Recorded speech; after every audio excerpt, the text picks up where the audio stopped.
UEFA champions লিগের রাতে ভিন্ন ভিন্ন ম্যাচে মাঠে নামছে বার্সেলোনা, চেলসি ও লিভারপুল। বাংলাদেশ সময় রাত 2টায় ঘরের মাঠ ক্যাম্প নুয়ে ফ্রাঙ্কফুর্টের বিপক্ষে মাঠে নামবে বার্সা।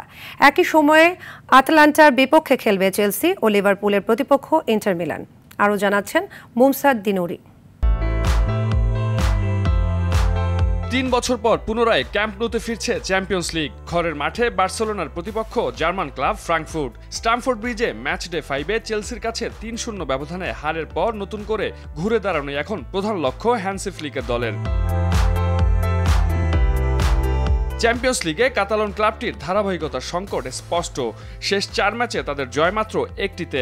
প্রথম 5 ম্যাচে মাত্র 7 পয়েন্ট নিয়ে 36 দলের টেবিলে অবস্থান 18। বার্সেলোনার মতো দলের জন্য যা বেশ অস্বস্তিকর।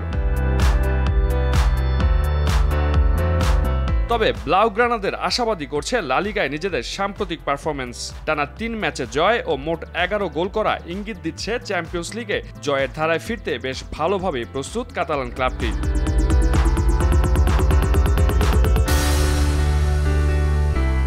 এদিকে সান সিরোয় হাই ভোল্টেজ ম্যাচে মুখোমুখি হবে দুই ইউরোপিয়ান জায়ান্ট লিভারপুল ও ইন্টার মিলান।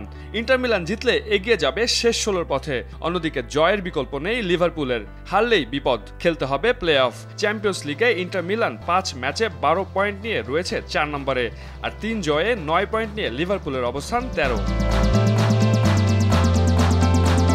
চেলসি আটালান্টা ম্যাচের আগে দুদলের প্রস্তুতিতে রয়েছে একই চিত্র। শনিবার সিরিয়াতে হেলোস ভেরোনার কাছে 3-1 ব্যবধানে হেরে গুরুত্বপূর্ণ ম্যাচের আগে বড় ধাক্কা খেয়েছে আটালান্টা। অন্যদিকে চেলসিও এসেছে হতাশা নিয়ে। প্রিমিয়ার লিগে শীর্ষ 4 নিশ্চিত করার সুযোগ পেয়েও বোর্নমাউথের সঙ্গে গোলশূন্য ড্রয়ে পয়েন্ট হারিয়েছে ব্লুজরা।